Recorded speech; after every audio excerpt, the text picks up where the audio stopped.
Hello again. We're doing yet another episode here today. Um, Again, in the third season, we're going with Let That Be Your Last Battlefield.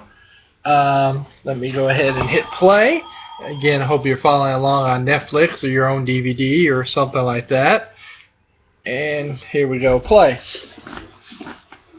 And it starts. Here's what the encyclopedia tells us about Let That Be Your Last Battlefield. Original series episode number 70, teleplay by Oliver Crawford, story by Lee Cronin. That's actually a pen name for Gene Alcoon. He didn't want to use his own name for some reason. Directed by Judd Taylor, stardate 5730.2. First aired in 1969, two men from a dead world unable to shake the racial hatred that destroyed their planet. I love this episode. This represents for Star Trek what they did best, I think, and that's the morality play. Now, a lot of people will say that it's too heavy-handed because what this is about is racism, and it's very in-your-face about that. And it's true that Star Trek could often be very heavy-handed, but I really think they did a great job with this particular episode. They also brought in wonderful guest star Frank Gorshin, best known as the Riddler from the original Batman series. That's right, we got back-to-back Batman actors. Does an excellent job as the Commissioner Bele, or Bell, or however his name is pronounced. So what we have here is the Enterprise is actually on its way to a planet called Arianis, and it has some sort of plague that needs to be decontaminated, and the Enterprise could do that. Arianis is very important to commercial shipping. That's really not important here. They've also come across a space shuttle in space, which still a space shuttle in the original series is actually pretty stupid, because it's not going to get you very far because they don't have do not have warp drive. So they come across this shuttle that had been stolen from a star base, and that's really where our story is going to begin. Kirk and Spock are on their way to the hangar deck to arrest this thief.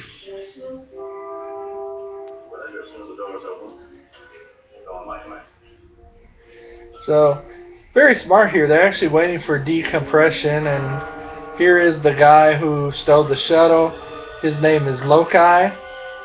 He is a unique-looking alien. On one half of his body, he's black. On the other half, he's white. Honestly, it's not the most effective makeup job by today's standards, but for the time, it worked exceedingly well. And growing up, I grew up with first a black and white TV, and then I would watch this over the air on a regular color TV, so it was always pretty fuzzy to begin with. So, the makeup really worked. So that's our mystery setup here. You have Lokai, who is the first alien who is multicolored like this that we've actually seen in the Star Trek universe. In fact, actually may be the only one like this we've actually ever seen in the Star Trek universe. I have to think about that.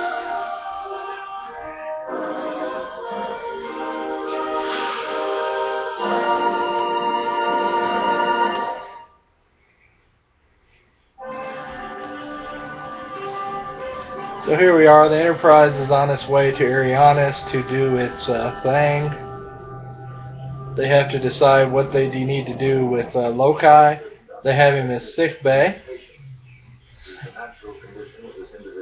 McCoy is giving him a shot even though he has no earthly idea what kind of being this is. But, that's just how McCoy does. He's never seen anything that a hypospray can't cure. And so they're kind of looking at his appearance, and they had never come across a being like this. So really, Spock makes really kind of a jump. Really, he kind of makes a statement that's really not backed up in logic. He says, basically, based on just this one instance of actually running into this particular species, then this guy has to be a mutant.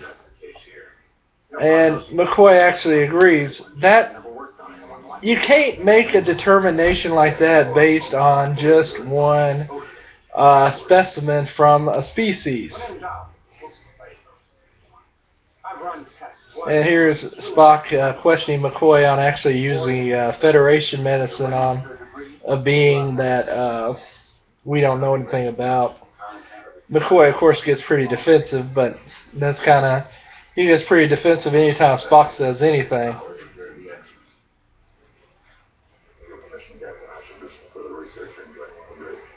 So Spock is going to do some research. And Lokai is waking up.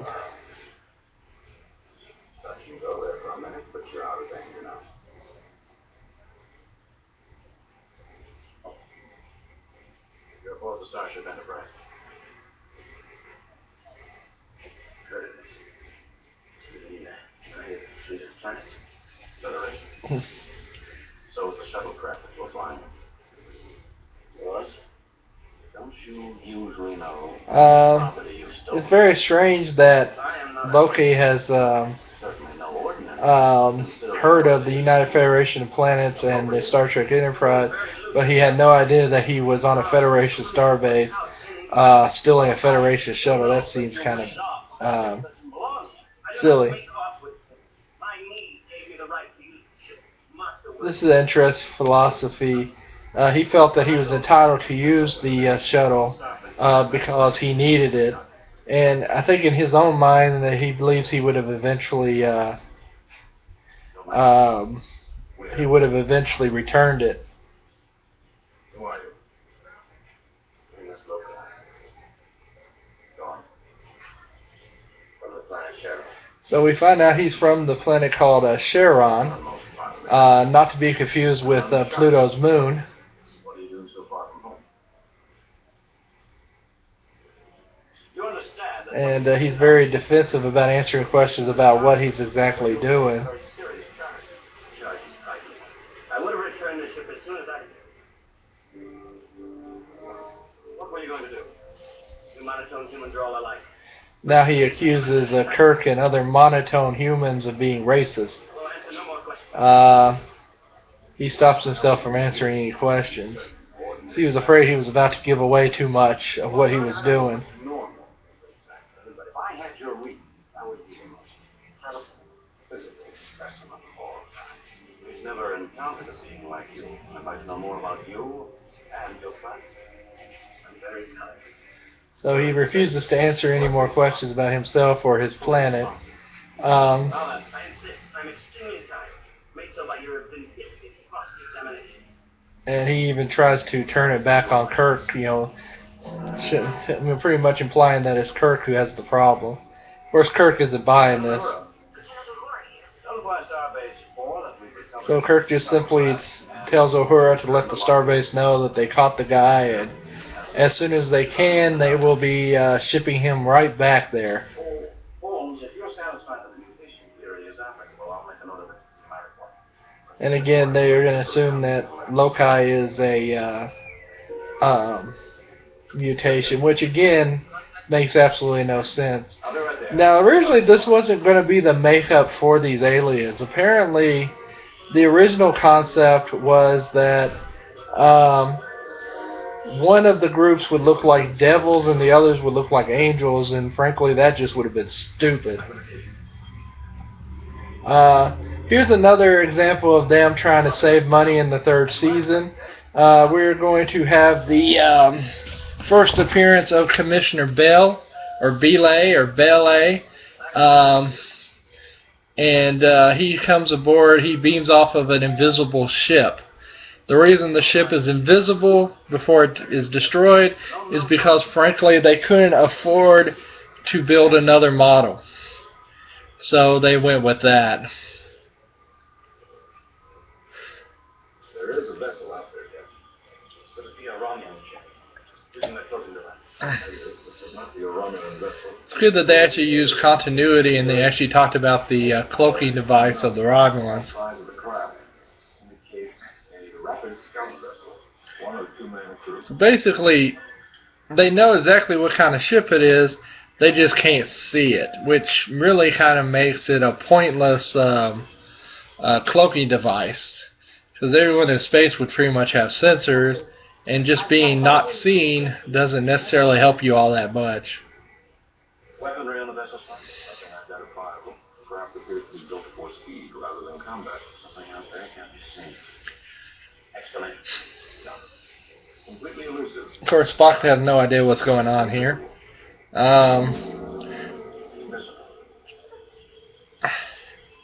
So the ship is going to come at him. And red alert just sounded. The readings persist.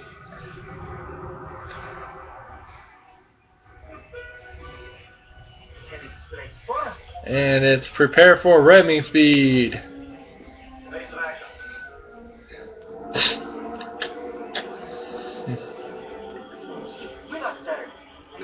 And they're not able to get away from it, which is necessary for the plot. We're on collision course. Control course. Red alert. So we got, for the first time, an effect where they're actually with the red alert going in and out, in and out, in and out.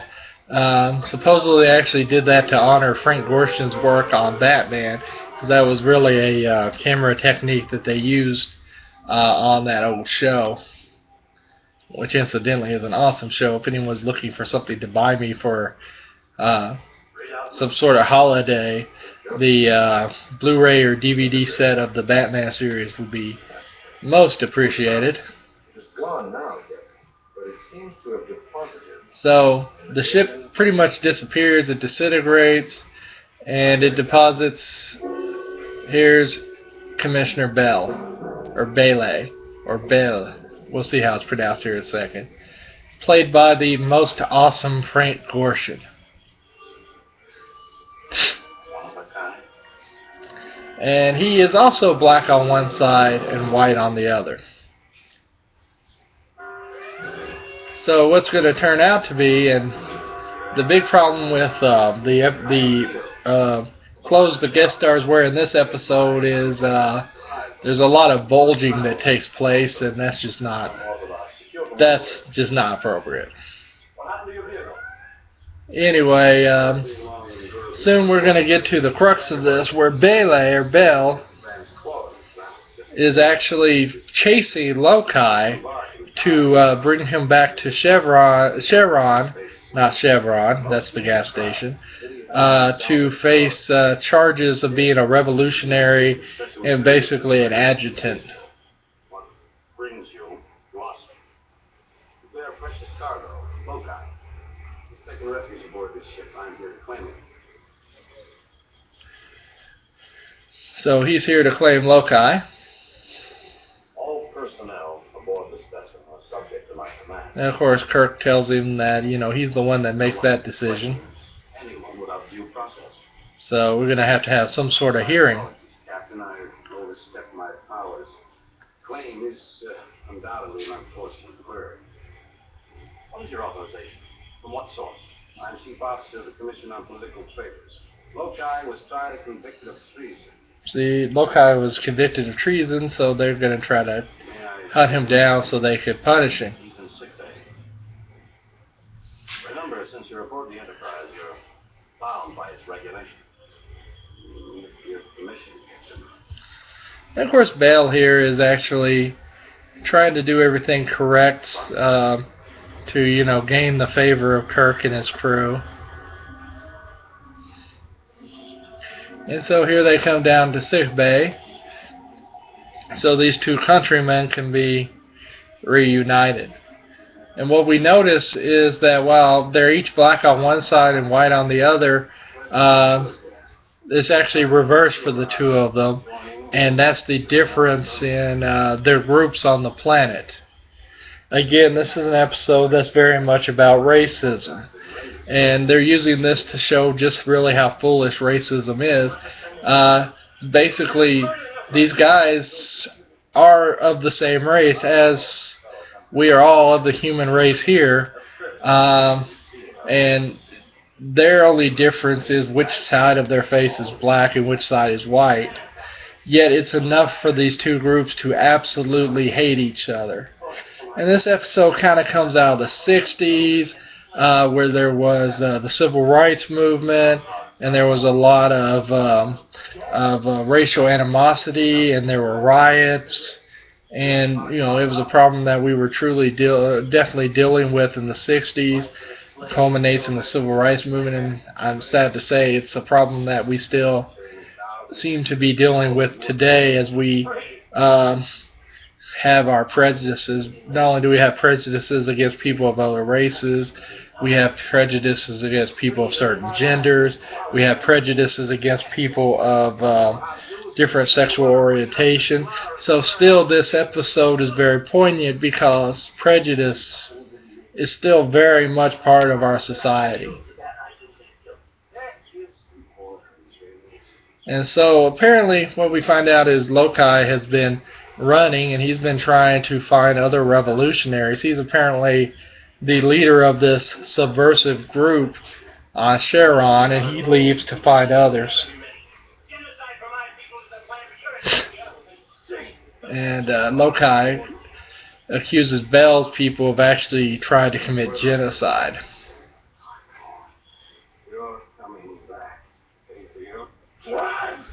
And it's obvious that these guys, they absolutely hate each other. And frankly, neither one of these guys are particularly good people. Bell is an obvious bureaucrat, authoritarian. Lokai is an obvious revolutionary and an agitator.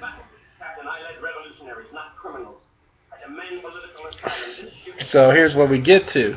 Is once Lokai actually asks for asylum, that actually presents quite a political problem for Captain Kirk. So now he has to figure out how to deal with these two guys.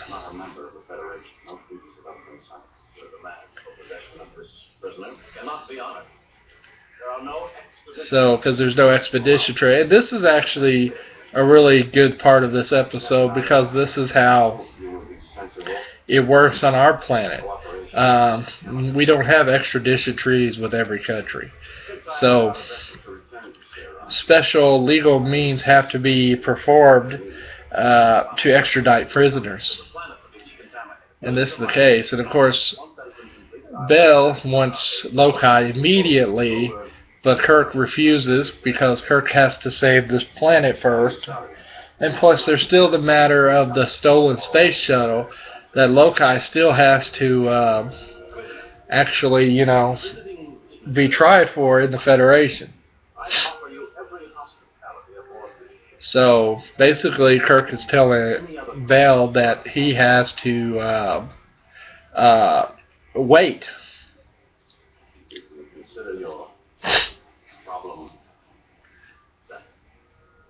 So he's trying to broker a little bit of a peace between the two, and frankly it's just not going to work. There's just so much hatred.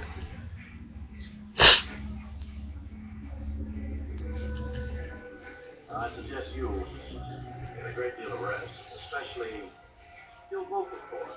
It seems you'll have a double opportunity to... See, Kirk is not crazy about either one of these guys. So I don't think he likes either one. So he's not predisposed to one side or the other.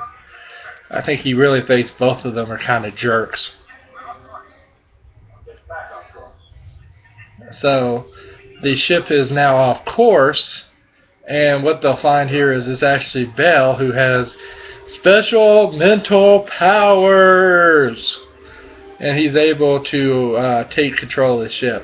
What's interesting is apparently Bell can do that, but Lokai doesn't seem to have that power. You think you'd have a situation where they would both be cutting in and out on the ship, but I guess that would probably be too complicated.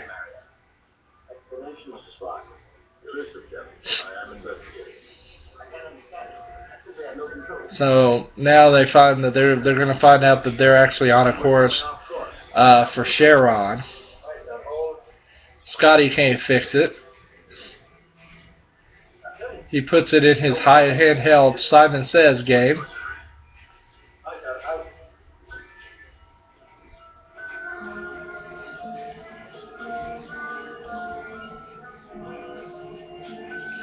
This is another example of a ship in a bottle show, where all of the sets are used, are their main sets. You don't really see anything new. You'll see some images from the planet Chevron, but they're obviously scenes that they've taken from other works, probably done also by Paramount.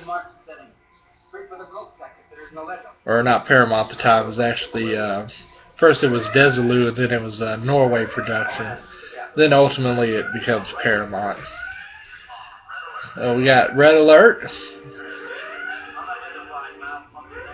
And they're being taken where they don't want to go. And this is very bad for the planet Arianis, because, well, those people are going to die.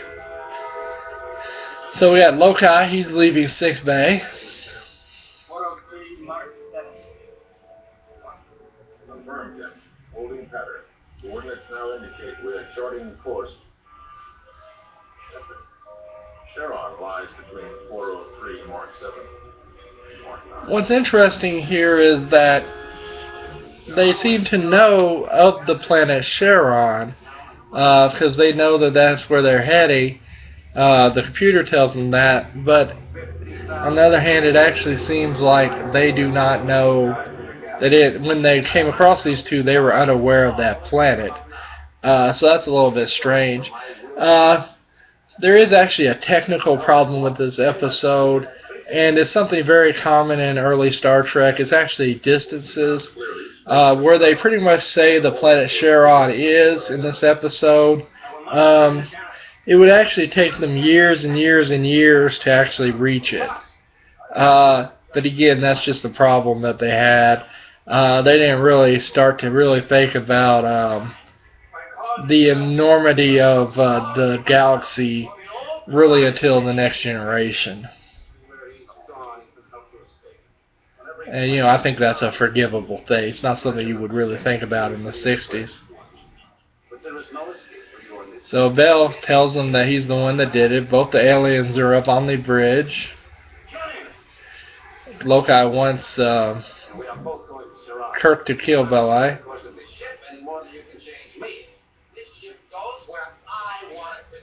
Again, they're both just colossal jerks. So Kirk's had enough. He wants to take them to the bridge, but they have these personal force fields. And now he's going to have them shot. Also, the force fields get in the way.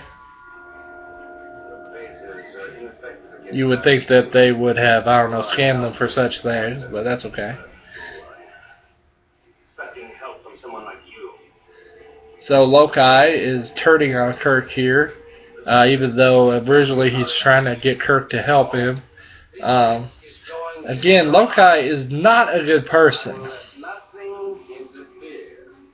And neither is Belli. They are both so wrapped up in their own hatred that they just cannot see the big picture. I'm really no choice. My will now controls this, and nothing can break it. I am captain of the ship. They will follow whatever course I set for it. Kirk tells them that no, he's the one who's going to ultimately be in charge. And basically, Kirk just told him, if you don't give me control of my ship, I'm going to blow the thing up. This is Kirk being hardcore right here. He would rather let everybody die than to have the inconvenience of going to Charon. This ship, and I can change color. And if it were, I am the bridge to the master. What's interesting here is the destruct code used here is the exact same destruct code that will be used in Star Trek 3, so that was a nice piece of continuity. What's really interesting here, and it changes throughout Star Trek who can actually call for a self-destruct. On the original Enterprise here, it actually takes 3 command codes: the captain, the first officer, and the chief engineer. And then in the Next Generation, it takes 2 command codes, the captain and the first officer. This is not something we saw on Deep Space Nine, as far as I recall, so I do not know what it took there. And then on Voyager, Janeway could actually call for a self-destruct all by herself, which, you know, when you have someone like Janeway, who frankly is a little bit nuts to begin with, that just seemed like a horribly bad idea. Sequence number 2, code 1A, 2B. So this is an extremely effective sequence here, as each member is given their destruction code. They're showing everybody's eyes, and I think that's just effective camera work. I really like this. This is definitely, quality-wise, one of the best of the 3rd season, and definitely one of the best of the series. I'd say it's probably the 2nd best of the season, probably behind the Enterprise incident.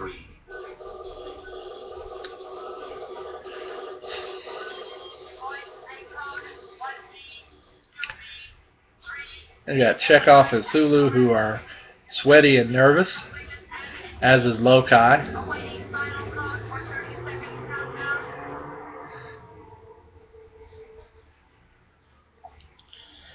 Also, the length of time in these destruction codes seem to change. Here is 30 seconds. In Star Trek 3, it'll actually be 60 seconds. And in the Next Generation, it looks like they can actually, and also Voyager, actually determine an amount of time. Captain James Kirk of USS Enterprise. Begin 30-second countdown. Code 000.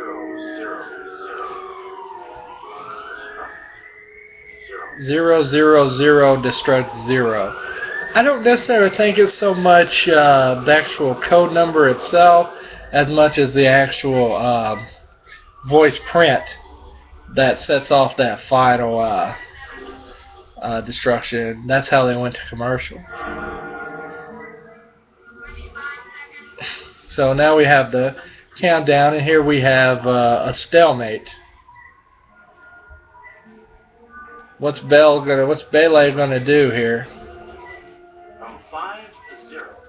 No command. Apparently, and this is kind of strange to me, that from 5 seconds down, you cannot abort it. I guess maybe the reason for that is to stop someone from panicking when the ship does need to be destroyed. Like at 3 seconds, you know, you just kind of lose your nerve. And of course, Bell gives in. Captain James Kirk of USS Enterprise. And Code 123. Kirk calls off the destruction of the ship. Code 123. Continuity. Code 123 continuity. Very, like I said, this scene is just really well done.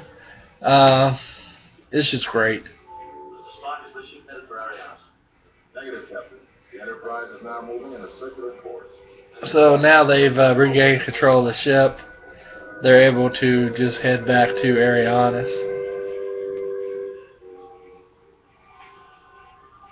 I warned you of his treachery. Kill him! And of course, Lokai still wants them to kill Bell, but you know, these are not going to do it. So Bell is going to try to act reasonably and say, "Okay, that's fine. We'll let you go and save that planet. We can wait a little bit." I mean, I don't really know why there's such a hurry. Apparently, Bele here has been chasing Lokai for like thousands of years or some nonsense.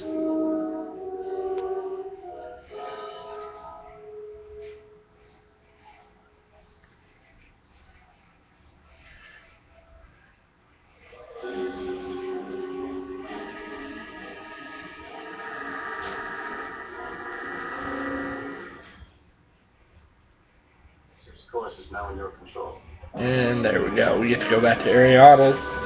The Enterprise gets to save the planet. This is another area where the enhanced version is really nice. It'll actually show them dropping the things they need to drop, I think. Unless I'm getting this mixed up with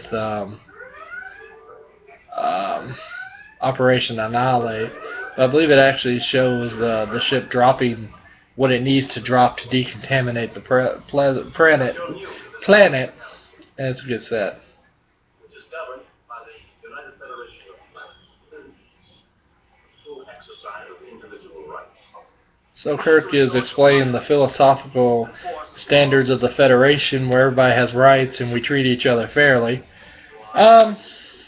Which is the ideal that Gene Roddenberry strives for in Star Trek, but as we find out in later series, we don't always live up to those ideas. I will stand for no interference. So Kirk puts them on notice that he's not going to put up with their nonsense anymore. Kirk probably really makes a mistake here. He really probably should have thrown both of them in the brig at this point. But he doesn't do that, and he, frankly, it would hurt the plot if he did, so there's that. And Lokai is just a really militant guy.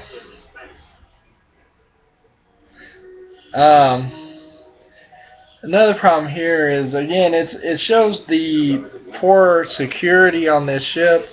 There should be security guards with these guys at all times at this point. Mr. Spock, the word disgusting describes exactly what I feel about those two. See, Scott is right. Scotty is right. They both are just terrible, terrible people.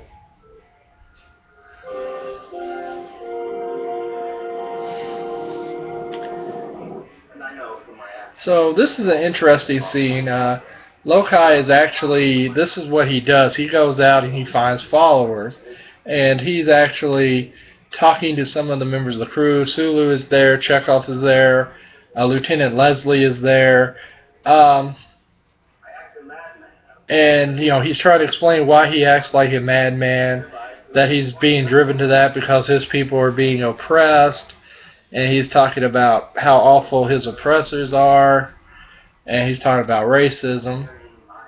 And actually in this scene, Sulu and Chekhov will be, they'll say something to the effect they don't understand how, such prejudice could exist. And I believe Sulu says, well, we used to have those problems too, but it was a long time ago, back in the 20th century. It's always kind of weird in Star Trek. They consider the 20th century to be ancient history, and we're only talking about 3 centuries in the past for them. I really don't consider, say, Columbus coming to the New World. I don't really consider that ancient history, so they shouldn't consider the 20th century ancient history either. But the point is well made. This is where they're making the parallel to the society of the day, that racism is alive and well, and it does cause some problems. That is some beautiful effect shot right there. And of course, Bell is going at it in a different way. Lokai is talking to the regular men, while the commissioner here is meeting with, having drinks with Kirk and Spock. So he is used to he is very much used to a hierarchy in society and working with those who he perceives to be at the top. May be of paramount importance to Star Trek. Gentlemen, we are discussing a question of greed.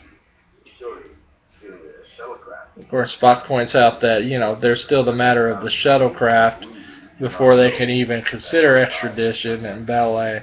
The commissioner doesn't quite understand that because, he thinks that the crimes of treason on his world would trump the stealing of a shuttle.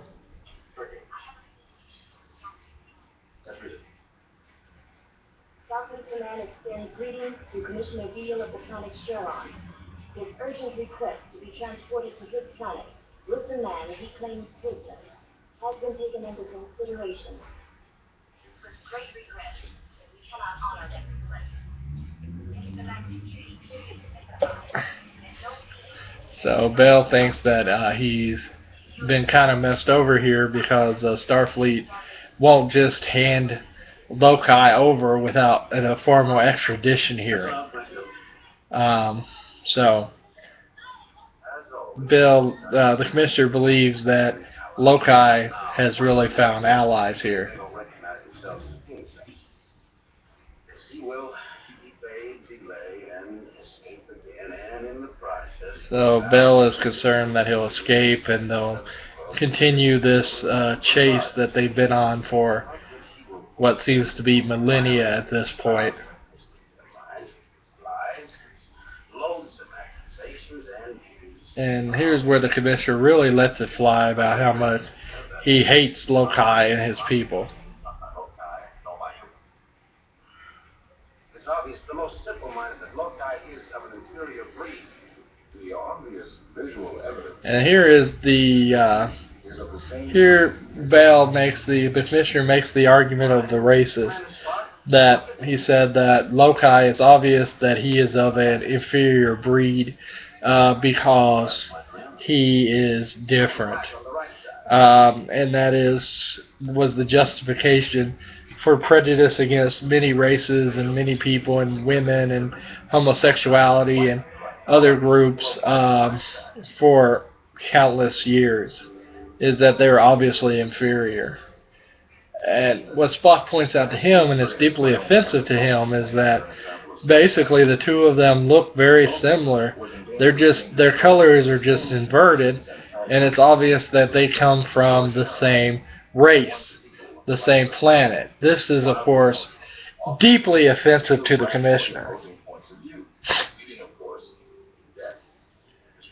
So Spock points out that, if they don't change their ways, if they don't get over their hatred, the only thing that could possibly happen for them as a species, as a race, is utter destruction.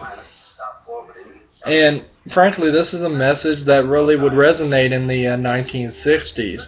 Again, this was the Civil Rights Movement. There was violence. Dr. King had been assassinated. John F. Kennedy had been assassinated. Robert F. Kennedy had been assassinated. Malcolm X had been assassinated. There were race riots. There were horrible violence in the South. We just recently celebrated the 50th anniversary of the Selma March. We really, in the 60s, very much looked like we were ready to destroy ourselves over race. And that's the point that this episode is trying to make. Unfortunately, while the violence did tap down at the end of the 60s, prejudice is still very much a problem with us, and there are still places where we try to hold people down. Not so much on race now, though it's very concerning how many states are very much trying to limit who can vote, and it seems like the people who cannot vote under these new systems tend to be minorities and poor people. That tends to be a problem. But the violence has tapped down. And another reason this is also very poignant today is that we're still discriminating. It's starting to change, but there's still states in this country where we won't give marriage equality. We won't allow homosexuals the right to marry the person that they love. And we do it for superficial religious reasons, even though this is not supposed to be a religious country. So we still have prejudice. We discriminate against these groups of people because they are not in the majority. They are a minority, and their ways seem very different to us. And so it's a shame that this is not a problem that we have solved since the original airing of this episode. And, I don't know when we'll solve this problem. I think we're moving in the right direction, especially on marriage equality.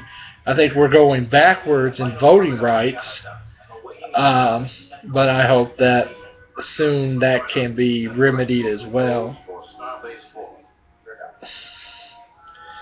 So, off my soapbox and back to the episode here. Arianis has been saved, and they're heading back to the Starbase so that they can figure all this nonsense out. But most importantly, I think for Kirk, so he can actually just drop these two bozos off and just be done with them. Without incident. I don't rightly know, Mr. Spock.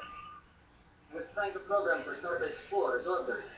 So what they find is like they can't seem to go to Starbase 4, and what's happened again is Bell has once again taken over the ship, but this time the commissioner has burned out the self-destruct, so there's nothing the crew can do to stop the ship from going to Charon. Now apparently the commissioner can use his hands to electrically fry stuff. That's new. Before he just did that all with his mind, but I guess now he wants to kind of show what he's actually capable of here. There is a little technical error. The captain just gave a captain's log that ended in .6. The previous log was the same start date ending in part 7. So either they're going back in time, or that's just a mistake there.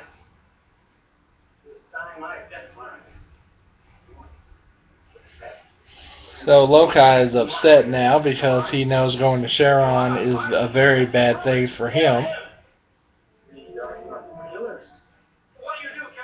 And of course Lokai once again calls on them to kill his adversary, but that's not something that really helps his cause.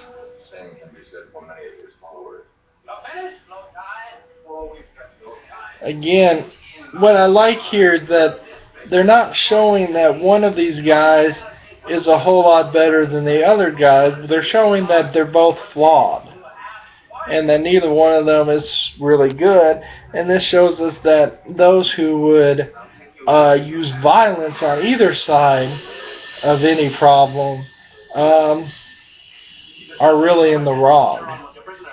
This is calling for us to find a more peaceful resolution for our problems, which is always preferable to violence. This is the nonviolent philosophy made famous by Gandhi and then later by Dr. Martin Luther King Jr. The way to win, the way to get your point across is not through armed resistance, but through peaceful protest. This also really mirrors in the 60s the two competing ideas between Dr. Martin Luther King and Malcolm X. Dr. Martin Luther King Jr. was more concerned with peaceful revolution, peaceful protest, while Malcolm X had more of the philosophy of any means necessary and was willing to do violence in order to gain the group's objectives. Now, that's not completely true for Malcolm X all his life. Malcolm X really did become more of a guy of peace toward the end of his life after he actually visited Mecca. Though we really didn't get to see where that would go because he would be assassinated. He even goes so far as to change his name from Malcolm X to Shabazz. So, in a way, we're also seeing kind of the split in how the oppressed minority would deal with these problems. In this case, we're actually seeing the group that's more willing to use violence as a means of political persuasion. So they get to Charon, and you just kind of look at the planet. It actually kind of looks like the moon of Pluto. It's a completely dead planet. because what has happened here is that the hatred between these two groups got so bad that they eventually destroyed each other. Again, what this episode is showing us is that peace is the only way to solve our problems. Violence only leads to more violence, and ultimately violence will destroy us. And so, how do these two react to the death of their planet? They start attacking each other. The planet is dead. There's nobody alive on Cheron because of hate. The cause you fought about no longer exists. Give yourselves time to breathe. Give up your hate. You're welcome to live with us. So Kirk tries to tell them, you know, your planet's dead. There's no reason to fight anymore, but the Kirk speech just doesn't work here because all these guys really care about is their hatred for each other. And so they are just ready to finish this.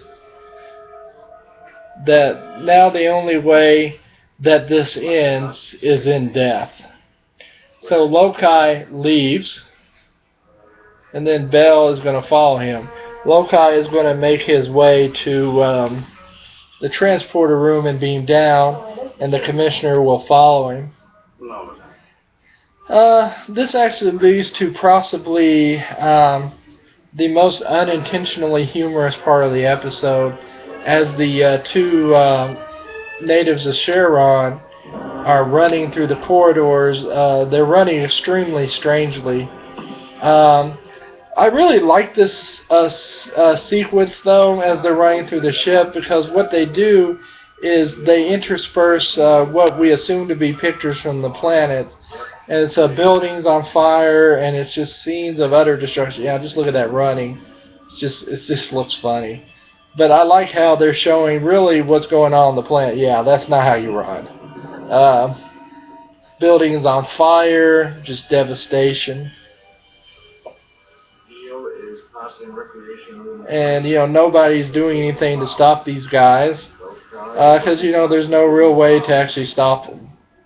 You just kind of let them do their thing here. They're running through the hallways, pushing people. Again, running very weirdly. See more fire and destruction. Guys just arrived on deck 5.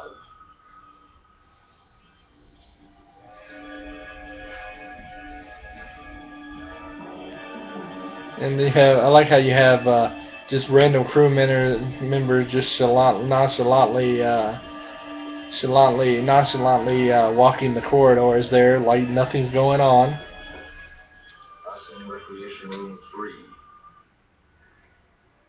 3. And here we go. Here's the transporter room, and there's Lokai. He beams himself down. Obviously, it must be very easy to use the transporter because anybody seems to be able to figure it out just like that. There is a life form materializing on the planet. It is Lokai. On Cheron. And then the commissioner obviously will follow him down to the planet. Though how he knows he went down to the planet, you know, who knows? Maybe it's part of that mental power that he seems to have.